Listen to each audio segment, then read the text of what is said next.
सपनों की ओर दृढ़ संकल्प। एक बार की बात है, एक गरीब औरत थी जिसका नाम आयशा था। वह एक छोटे से गांव में अपने माता-पिता और छोटे भाई-बहनों के साथ रहती थी। उसके पिता एक किसान थे, लेकिन खेत बहुत उपजाऊ नहीं था और वे अक्सर किसी तरह का गुजारा करते थे। आयशा एक बुद्धिमान और जिज्ञासु लड़की थी। वह अपने आसपास की दुनिया के बारे में जानना पसंद करती थी।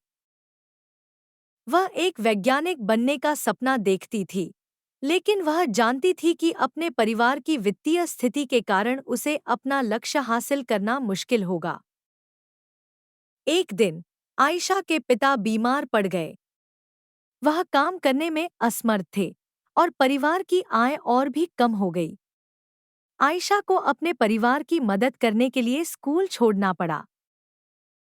आयशा ने अपने परिवार का समर्थन करने के लिए कड़ी मेहनत की। उसने घरों की सफाई और खेतों में काम करने जैसे अजीब-अजीब काम किए। उसने स्थानीय बाजार में सब्जियां बेचना भी शुरू किया। अपनी व्यस्त दिनचर्या के बावजूद आयशा ने वैज्ञानिक बनने के अपने सपने को कभी नहीं छोड़ा। वह देर रात तक पढ़ाई करती थी और स्थानीय पुस्तकालय से किताबें उधार लेती थी। उसने घर पर भी अपने स्वयं के प्रयोग करना शुरू कर दिया।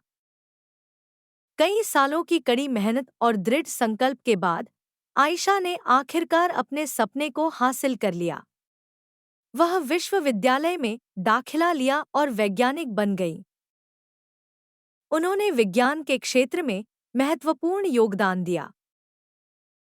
आयशा की कहानी हम सभी के लिए एक प्रेरणा है। यह दिखाता है कि अगर हम अपने दिमाग में रखते हैं और अपने सपनों को कभी नहीं छोड़ते हैं, तो कुछ भी संभव है।